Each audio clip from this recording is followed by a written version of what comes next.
ada seorang kaya, hartanya banyak. Dia naik kereta yang besar, megah dan mewah.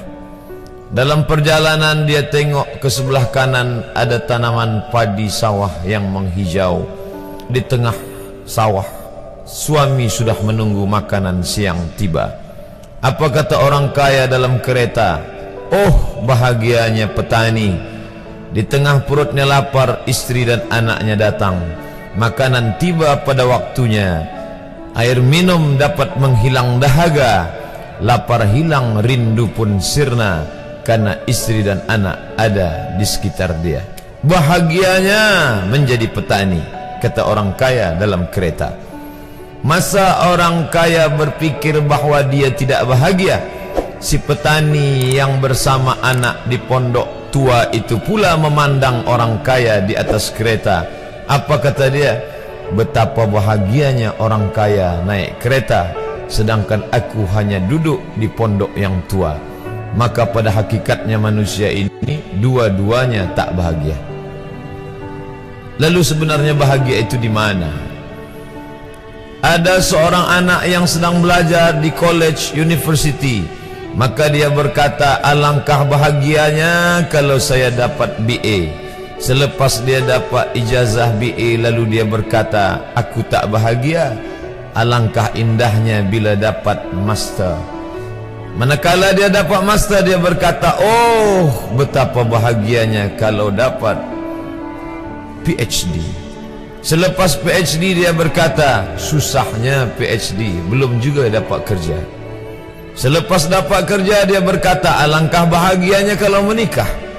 Selepas menikah dia berkata, aku tak bahagia sebab orang selalu tanya, dah punya anak apa belum? Selepas punya anak, dia pula berpikir untuk menikah sekali lagi.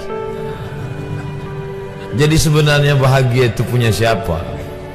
Oleh sebab itu bila kita baca kitab-kitab, maka makna sa'adah, kebahagiaan, orang yang bahagia sa'id, bahagia adalah insyirahus sadr, ketika hati terasa lapang apapun yang datang. Kalaulah pelajar yang mendapatkan BA itu hatinya lapang, tentu dia bahagia. Kalaulah petani yang berada di tempat rumah tua itu hatinya lapang, tentulah dia bahagia. Kalaulah orang kaya dengan kereta yang besar itu hatinya lapang, tentulah dia bahagia. Itulah mengapa Musa alaihi salam di tengah kesusahan hatinya akan melawan ayah angkat bernama Fir'aun. Dia minta hati yang lapang. Kita semua baca doa itu, Rabbi syrahli, lapangkan dadaku. Itulah mengapa kakinya pecah berdarah, giginya patah, pelipisnya pecah meneteskan darah, tapi dia tersenyum bahagia kerana hatinya lapang. Allah sudah lapangkan hatinya. Apa kata Allah untuk dia? Alam nashrah laka sadrak. Itu beza Muhammad dengan Musa. Musa meminta, Rabbi shrah li sadri wa yassir li amri wahlul 'uqdatam min lisani yafqahu qawli. Sedang Muhammad tidak meminta. Belum meminta, Allah dah bagi pada dia. Apa kata Allah?